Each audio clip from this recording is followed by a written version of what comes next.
감사합니다. 이 땅 어느 곳이나 사람이 사는 곳에는요, 규칙, 규율, 원칙이 존재하게 되어 있습니다. 이 시간에 규칙이 뭔지, 규율과 원칙이 뭔지 정의를 할 시간은 아니에요. 회사로 실례를 들어드리겠습니다. 어떤 회사가 있다고 하면 이런 규칙을 정할 수 있겠죠. 일정 가격 이상의 물품을 구매하거나 시설을 할 때는 3번 이상을 내고 해라. 협상을 해라. 그리고 견적은 최초 가격, 협상 가격, 최종 가격을 영수증을 붙여서 제출해라. 이런 구체적인 것이 규칙이 됩니다. 그럼 규율은 뭘까요? 규율이 더 중요해요. 비교, 견적하라. 이게 이제 규율이 됩니다. 그러나 더 중요한 것은 원칙이에요. 원칙은 뭘까요? 회사의 이익을 위해 일을 해라. 이렇게 되는 겁니다. 이렇게. 그러면 회사만 그러냐? 절대 그렇지 않습니다. 교회도 마찬가지입니다. 제가 지난 7월 첫째 주죠, 이런 일꾼을 세웁니다 라는 간지를 배부한 것도 다른 것이 아니라 원칙의 회복을 위한 규칙입니다. 원칙의 회복을 위한 규칙. 제가 특히 이제 성찬식이 있는 주일에 그것을 간지로 배부한 이유가 있습니다. 교회는 예수의 살과 피, 곧 예수의 희생과 섬김이 있는 곳이 되어야 됩니다. 그런데 우리의 지난날은 그렇지 못한 현실이 솔직하게 있었습니다. 그래서 그 원칙을 회복하기 위한 규칙으로 이런 일꾼을 세웁니다 하고 간지를 내드렸습니다. 어떤 분들은 굉장히 충격을 받으신 것 같아요. 충격받을 이유가 없습니다. 더 중요한 것은 원칙이 중요한 겁니다. 자, 보시면은 규칙, 규율, 원칙이라고 했는데 제가 손재주가 없어가지고 파워포인트로 그림을 그렸는데요, 빙산을 그린 겁니다. 파도가 있죠? 빙산이라고 그렸습니다. 규칙이 빙산의 꼭대기처럼 드러나는 겁니다. 그래서 만약 어떤 회사나 조직에 들어갔는데 제가 말씀드린 것처럼 3번 내고 해라, 이런 규칙이 우선 눈에 들어올 겁니다. 그리고 강조가 될 겁니다. 그럼 그것만 우리가 집중하는 경우가 생기겠죠. 그러나 말씀드린 것처럼 더 중요한 것은 규율이고 더 중요한 것은 원칙이 되는 겁니다. 사실은 교회는요, 원칙이 어떤 원칙이 돼야 되느냐? No rules. 원칙이 강조되면 세세한 규칙은 사실은 필요가 없습니다. 신앙의 원리대로 우리가 함께 모여서 신앙생활을 하면 되거든요. 그러나 한 번 무너진 규칙은, 한 번 무너진 원칙은 참 어려움을 가지고 옵니다. 그래서 우리는 어쩔 수 없이 규칙을 세워야 되고 지켜야 됩니다. 그러나 중요한 것은 원칙이라고 말씀드렸습니다. 그렇기 때문에 원칙이 바르게 되면, 상황이 바뀌게 되면 얼마든지 규칙은 어떻게 될까요? 없어지거나 바뀔 수 있음을 꼭 기억을 해야 됩니다. 왜냐하면 그것은 진리가 아니기 때문에 그렇습니다.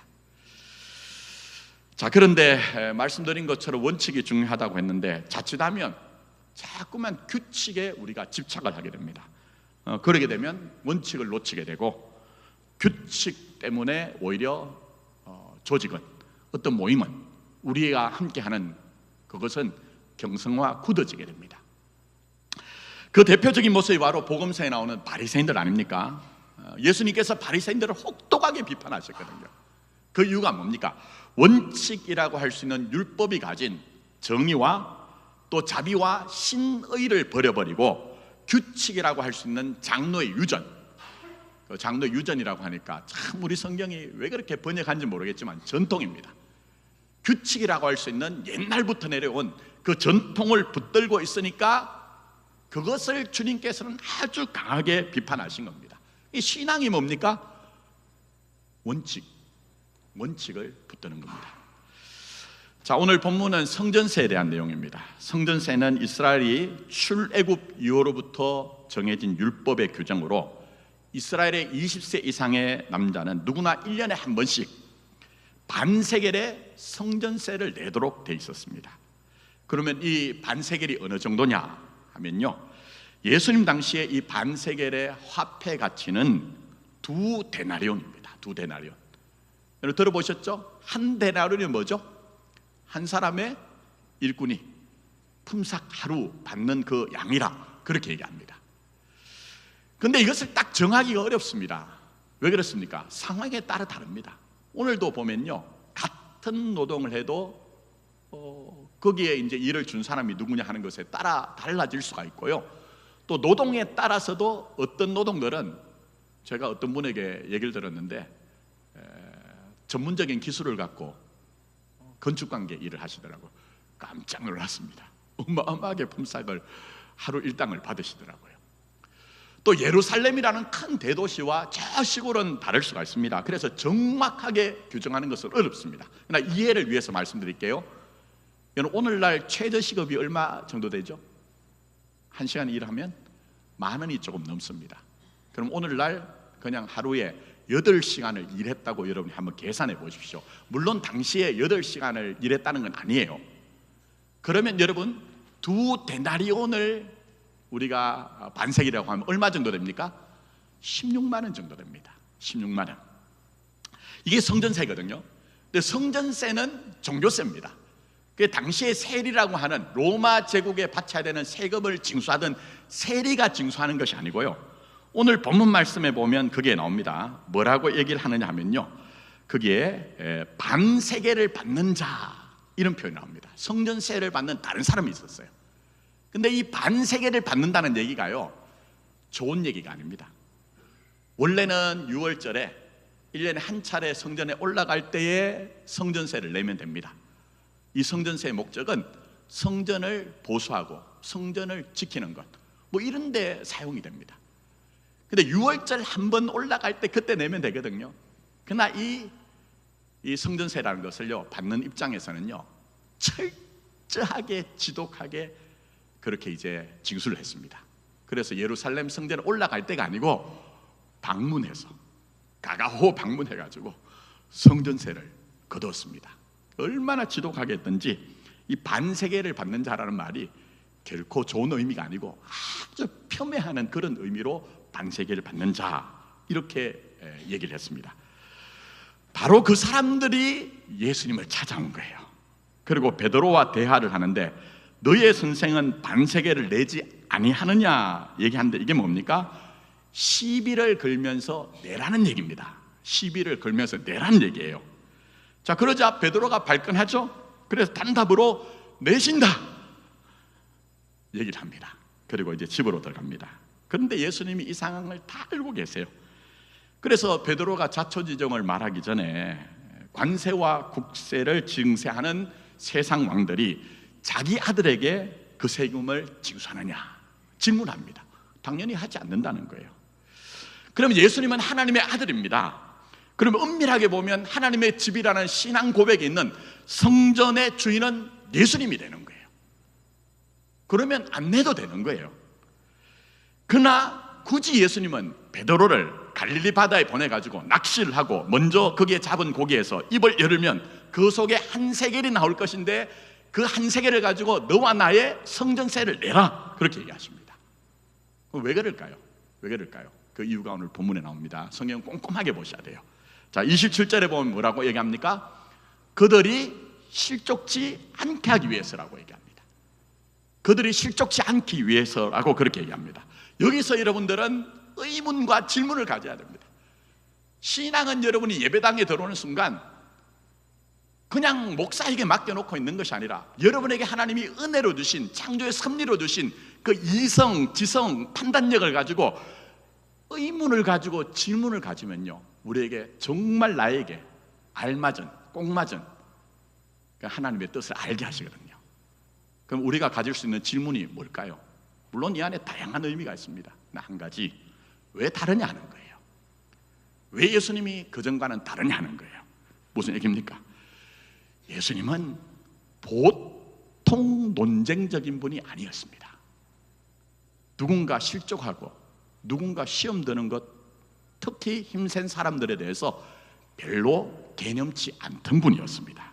자, 예를 들면 안식일 논쟁이나 정결법 논쟁에 있어서 바리새인들과 서기관들의 말을 따랐다면 예수님 편케 사역을 할 수 있으셨을 것입니다. 그러나 그렇게 하지 않았습니다. 아주 단호하셨습니다. 아주 단호하셨습니다. 그렇게 단호한 것이 도움이 되느냐? 그렇지는 않았습니다.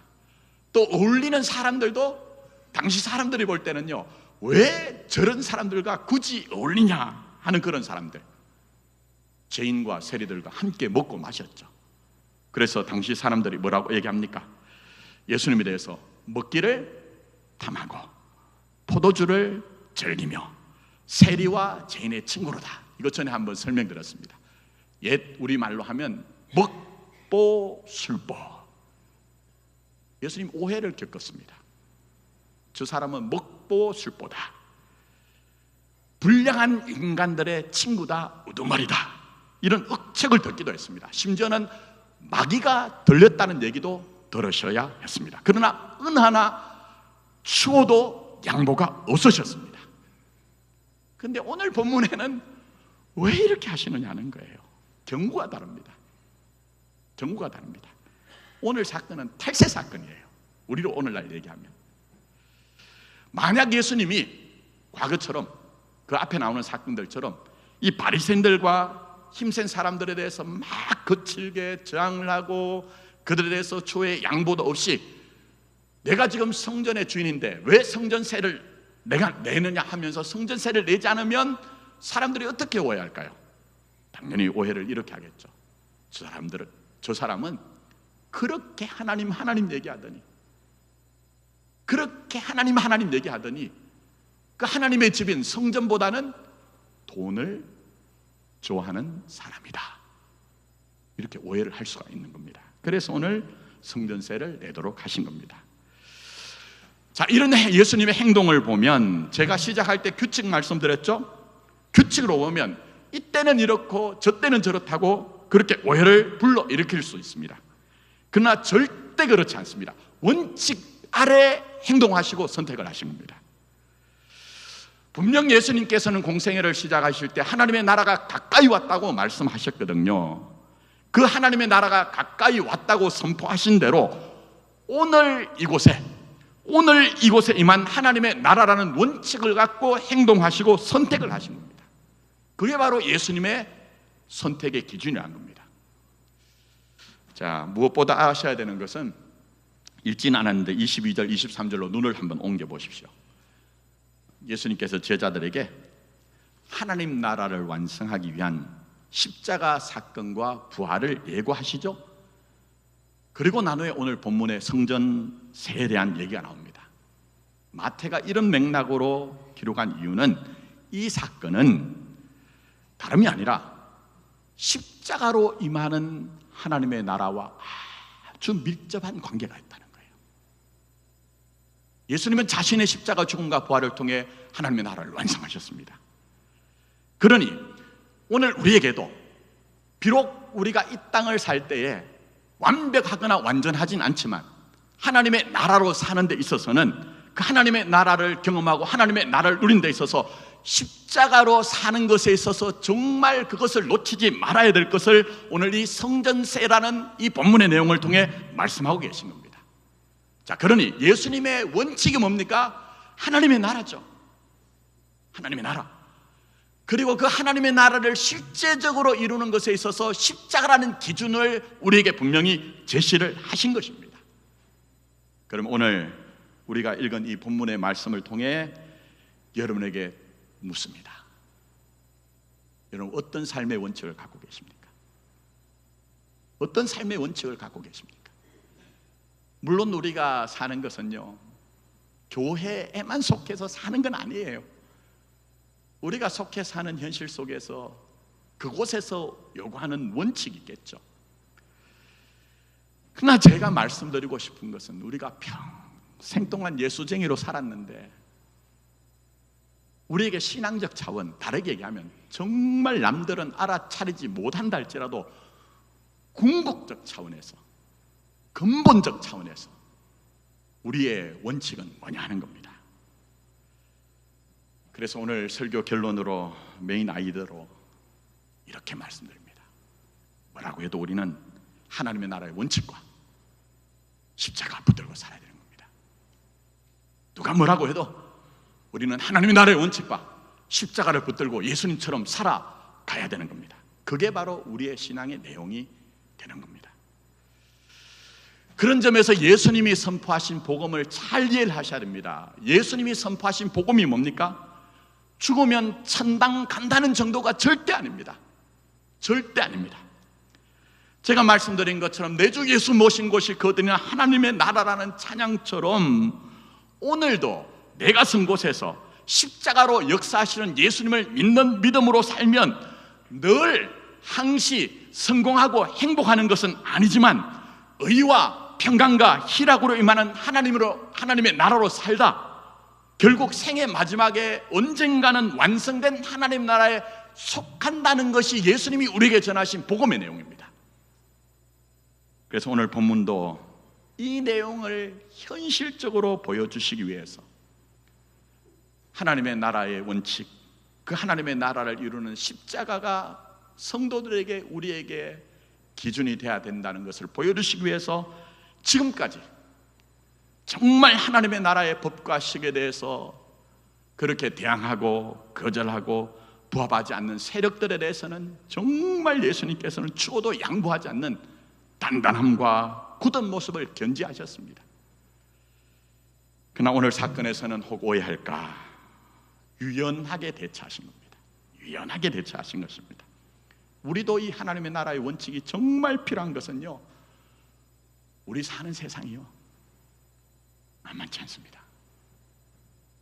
정말 이 신앙적인 원칙을 견지하지 않으면요 우리 사는 세상이란 것이 정말 험합니다. 그래서 하나님의 나라라는 원칙과 십자가의 삶의 기준을 붙들지 않으면 우리 자신을 잃어버리거든요. 우리 자신을 진짜 잃어버리고 살거든요. 그래서 우리도 예수님처럼 하나님의 나라의 원칙이 필요한 것은 분명하게 단호할 때는 단호하고 유연할 때 유연하게 삶으로 말미암아 자기가 자기를 지키고 우리가 가야 될 길을 반드시 갈 수 있기 때문에 주님께서 우리에게 이런 모습을 우리에게 보여주신 것입니다. 무엇보다 세상은요 여러 힘들이 있어요. 그 힘 가운데 제일 센 게 뭔지 아십니까? 돈의 힘입니다.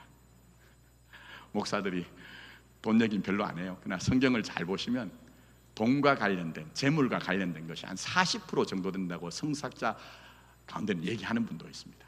오늘 본문도 세금 얘기지만 다르게 얘기하면 돈 문제거든요. 그러니 이 돈 문제, 세금 문제를 통해서 돈 문제를 다룬 것은 정말 돈 문제만 아니라 여러분의 인생을 휘두를 수 있는 이 세상에는 강한 힘 앞에서 우리가 어떻게 살 것인가 하는 현실적인 문제를 얘기하는 겁니다.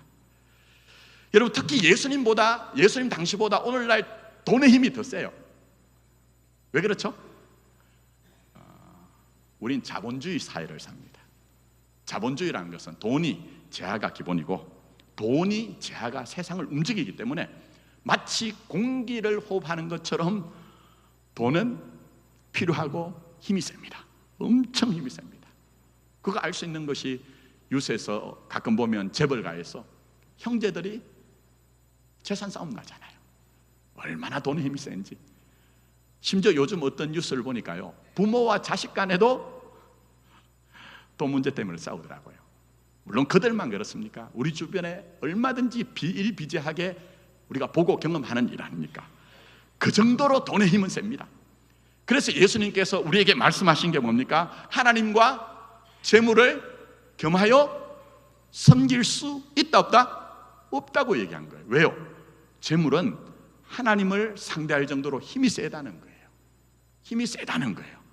그래서 예수님께서 말씀하신 재물이란 말은 만몬이란 얘기인데 물질만 얘기하는 것이 아니고 만몬이란 얘기는 신적 권세를 가지고 있다는 거예요. 얼마든지 우리의 삶에 이 돈이란 것이 힘이 세기 때문에 하나님을 대체하고 하나님의 자리에 앉을 수 있기 때문에 예수님께서는 너희가 하나님과 재물을 겸하여 섬길 수 없다고 하신 것은 그런 현실 가운데서라도 정말 우리가 하나님의 나라의 원칙을 갖고 십자의 기준을 갖고 살 때만 우리를 휘두르는 돈의 힘에 힘센 여러 가지 세상의 조건에 휘둘리지 않고 끌려가지 않을 수 있기 때문에 못 박아 버리신 겁니다. 자, 이해를 위해 저희 아내가 너 당신 설교는 왜 그렇게 딱딱하고 그러냐, 오늘 작정을 하고 좀 유머를 말씀드리려고 하는데 저희 아내가 또 하는 얘기가 있습니다. 당신은 재미있는 얘기를 해도 재미있는 얘기로 안 들리고 무슨 강의하는 것 같다. 그래서 최선을 제가 다하니까 이해를 하시고 들어보십시오. 미국의 유머입니다. 근데 제가 조금 현실적으로 풀어서 말씀드립니다. 어느 한 교회에서 연세가 많으신 호백발 로 근사님이 교회 사무실에 전화를 했다고 합니다. 그리고 하시는 말씀이 다짜고짜 떠버리 극성쟁이하고 통화 좀 합시다 이렇게 얘기를 했다고 합니다. 떠버리 극성쟁이가 누굴까요? 한 교회에서 제일 극성 맞은 게 누구죠? 담임 목사입니다.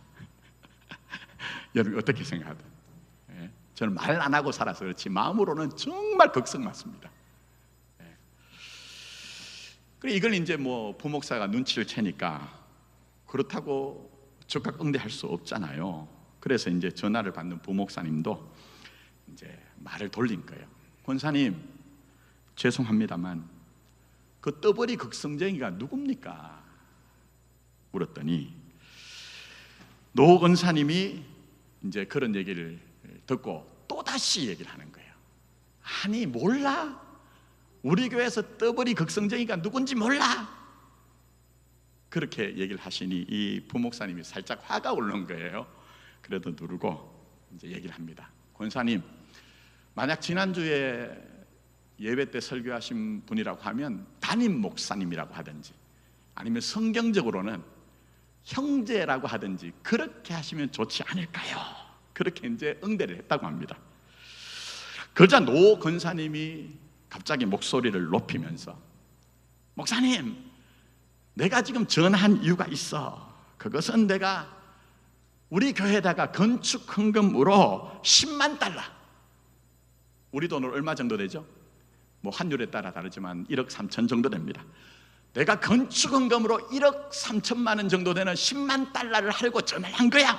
이렇게 이제 음성을 높였대요. 그랬더니 이 부목사님이 갑자기 나긋한 목소리로 권사님 그러세요? 권사님께서 말씀하신 떠버리 극성쟁이가 저기 들어오니 바꿔드리겠습니다. 돈의 힘은 보통 세지 않습니다. 보통 세지 않습니다. 한 인생을 붙잡아서 휘두를 수가 있습니다.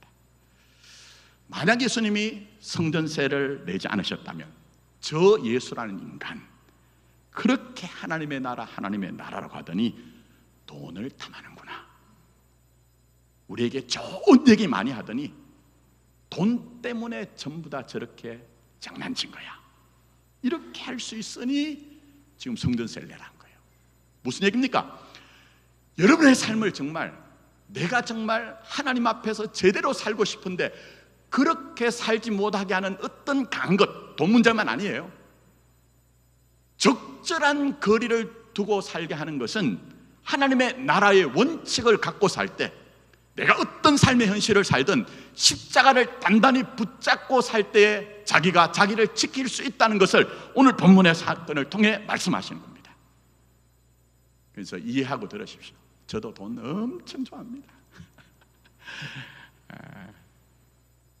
돈 엄청 좋아합니다. 그러나 돈의 힘이 세다는 것을 알기 때문에 무서워합니다. 그래서 기준을 나름대로 세워놓고 행동을 합니다. 자, 예를 들면 저는 제 친구들 만나면요 가끔 이런 얘기를 해요. 하나님이 내 마음의 소원대로 좀 돈을 막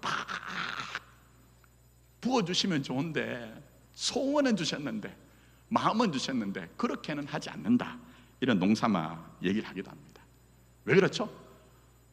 현실적으로 돈이 많으면 마음대로 할 수 있기 때문에 그렇습니다. 잘 한번 생각해 보세요. 현실적으로 돈이 많으면 내 마음대로 됩니다. 그러나 그게 위험한 겁니다. 그게 위험한 거예요.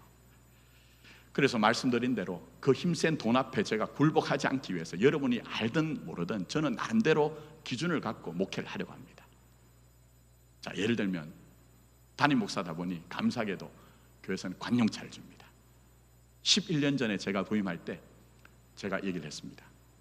저는 목사들이요 교회 규모와 관계없이 너무 고급 차를 관용차를 타는 사람들을 혐오합니다. 그런 사람들을 만나면 앞에서는 어떨지 모르지만 뒤돌아서서 양아치, 제란내로 그렇게 욕합니다. 그래서 제가 이제 11년 전에 부임할 때 너무 고급으로 하거나 또 그렇다고 마포교회라는 명예가 있으니 너무 또 초라하지 않았으면 적절하게 했으면 좋겠다, 그 원칙을 갖고 제가 요구를 했고요. 지금 현재 제 관용차가 20만 킬로가 넘었습니다. 그래서 장로님들도 그렇고 옆에서 자꾸 뭐 차 바꿔야 된다는 얘기합니다. 안 합니다. 고집부립니다. 왜 그렇죠? 이 지구라는 행성이 너무 아파요. 우리가 너무 풍성하게 살다 보니까 지구라는 별이 너무 아파요. 그래서 저 그것 때문에 가능하면 아껴 살자, 그런 마음이 있습니다. 그리고 목사는요, 차를 통해서 증명하는 존재가 아닙니다. 여러분들은 세상에 나가서 일을 하실 때 때로는 차가 일을 하는데 효율적일 수 있어요. 더 좋은 차를 타시는 것이 어떤 관계를 맺고 사업을 하는데 훨씬 도움이 될 때 있어요. 그러나 목회는 그렇지 않습니다. 그래서 제가 제 나름대로 하나님 나라의 원칙을 갖고 고민합니다. 어떻게 하면 내가 주어진 여건 속에서, 내 시간의 한계 속에서 이 교회에서 하나님의 나라를 좀 적용할까? 그래서 제가 그렇게 합니다. 그러나 현실적으로는 돈의 힘을 알기 때문에 돈이 무서워서 그렇습니다. 돈이 무서워서 그렇습니다. 그게 성경이 우리에게 얘기합니다. 그래서 오늘 보시면 세금 문제, 돈 얘기라고 했죠. 그러나 이런 얘기가 정말 많이 나옵니다. 마가복음 12장에도 보면 바리새인과 헤롯 땅에서 사람들을 보내 예수님을 책잡으려고, 예수님을 올무에 함정에 가두려고 이렇게 얘기합니다. 와가지고 선생님이여, 우리가 아노니 당신은 참되시고 아무도 꺼리는 일이 없으시니 이는 사람을 외모로 보지 않고 오직 진리로서 하나님의 도를 가르치심이니라. 약치는 겁니다. 속마음 감추고 진실하지 못하게. 저는 이런 부류의 인간들을 정말 싫어합니다. 인간과 인간이 만날 때는 진실해야 됩니다. 근데 약치고 마치 예수님을 대단하게 인정하는 것처럼 얘기를 하고 난 이후에 올무에 시험에 들게 하기 위해서 뭐라고 묻습니까? 가이사에게 세금을 바치는 것이 옳으니까 아니니까 묻습니다. 그자 예수님이 뭐라고 하십니까? 가이사의 것은 가이사에게, 하나님의 것은 하나님에게 바쳐라 얘기합니다. 신앙적 의미로 가이사의 것은 이 땅에 아무것도 없습니다. 창조주 하나님이 가이사도 세웠기 때문에 그의 존재 자체, 그가 소유한 모든 것도 사실은 하나님의 것입니다. 그러나 오늘 본문처럼 예수님께서는 하나님의 나라의 원칙이 있기 때문에 혹시라도 하나님의 나라가 방해받고 훼손될까 해서, 오해될까 해서 가이사의 것은 가이사에게 바쳐라 이렇게 말씀합니다. 다시 한번 묻습니다. 여러분에게 삶의 원칙은 뭡니까? 그리고 그 삶의 원칙을 이루는 삶의 방식은 뭡니까? 뭐라고 해도 우리는 신앙적으로, 궁극적으로 하나님의 나라가 원칙이라는 거, 우리의 삶을 살아내는 것은 십자가 붙들고 자기 부인과 자기 십자가 길을 가는, 세상에 허락되지 않은 영광이 우리 삶의 기준이 돼야 되는 겁니다. 물론 제가 원칙이라고 하면 여러분들은 많은 게 명령으로 와닿아가지고 불편하다고 생각하지만 그렇지 않습니다. 원칙이 자기를 지킵니다. 원칙이 자기를 지킵니다. 여러분, 이 돈 문제 한번 생각해 볼까요? 돈이 가진 힘이 얼마나 폭력적이고 힘이 센지요. 우리나라에서는 돈 많으면 잘 산대요. 저는 그렇게 생각하지 않습니다. 잘 산다는 것은 제가 누누이 말씀드리지만 가치에 관한 문제고 의미에 관한 문제고 인격에 대한 내용입니다. 그러나 우리나라에서는 정말 이 돈이 가진 힘이 많다 보니 돈 많으면 잘 산다고 교만하고 돈이 없으면 돈으로 판단하다 보니 나 자신을 초라하게 여깁니다. 그러나 하나님은 그렇지 않다고 얘기합니다. 온 천하보다 더 크고 온 천하보다도 더 무거운 것이 너 인생이라고 그렇게 말씀하고 있습니다. 그런데 어떻게 해야 될까요? 우리를 휘두르는 돈뿐만 아니라 세상에 힘 앞에 무릎 꿇지 않기 위해서라도, 지난주에 우리 말씀 봤죠? 귀신 들린 아들 둔 아버지가 야단법석과 난리법석인 상황에서 예수님과 절대적인 관계로 초점을 옮기고 예수님 말씀을 듣고 응답했던 것처럼 돈이 전부인 이 세상에서 돈만 아니라 우리 자신의 인생을 얼마든지 폭력적으로 휘두를 수 있는 그 세상의 힘 앞에서도 굴복하지 않기 위해서라도, 또 돈이란 것이 있으면 고면하고 없으면 비굴해진다고 말씀드렸는데, 그렇게 살면 마치 흔들리는 그네처럼 우리가 정말 우리 삶을 난도질 당하고 끌려가는 것이거든요. 그렇게 살지 않기 위해서라도 반드시 여러분들은 마음에 하나님의 나라 원칙을 갖고 사십시오. 어떤 삶의 형편이든지 십자가 단단히 붙들고 사십시오. 그럴 때 여러분은 어떤 것에도 흔들리지 않고 어떤 것에도 끌려가지 않고 있는 그대로 나 자신에 주신 하나님의 은총을 누리며 감사할 수 있을 것이고, 주신 능력으로 모든 것들을 넉넉히 감당할 수 있을 것입니다. 자, 말씀했습니다. 제가 한 주 동안 제 앞에다가 설교를 줄여라, 설교를 줄여라 써놓고 설교 준비했습니다. 왜 그럴까요? 다 아시듯이 제게 음모로 양으로 많은 분들이 얘기해요. 설교 길다. 저도 알고 있습니다. 저도 알고 있습니다. 물론 제가 전임주에서는요 A4 8장 9장 설교했습니다. 근데 늘 제가 우리 교회 와가지고 부담이 돼가지고 줄여가지고 한 A4 4장으로 줄였거든요. 근데 지난주에 설교를 해보니까 1부에는 맞는데 2부 3부에는 이상하게 참 목사가 설교는요 제 마음대로 안 돼요. 맡길 수밖에 없는 게 설교 시간이 막 길어지는 거예요. 그래서 줄이고 줄여라 그렇게 써놓고 오늘 줄였습니다. 그런데도 오늘도 기네요. 참 신비롭습니다. 제가 이 말씀 드리는 것은요, 하나님의 나라는 여러분 죽고 난 후에 간다는 정도가 아닙니다. 하나님의 나라 원칙 가지고 목사인 저로서는 여러분들의 유익을 위해서 설교를 줄이라고 해서 끙끙거리고 설교 준비했다가 상당한 분량을 전부 삭제한 것처럼 내가 하는 일상 가운데, 내게 반복된 일들 가운데 하나님 나라 마음 이렇게 담고 십자가 의지하고 살면 그곳에 뭐라고요? 하나님의 나라, 하나님의 의와 평강과 희락을 경험할 수 있다는 겁니다. 아무쪼록 이 원칙 꼭 붙들고 살아서 있는 곳에서 하나님 주신 복을 누리는 저와 여러분 되기를 예수님의 이름으로 축복합니다. 기도하겠습니다.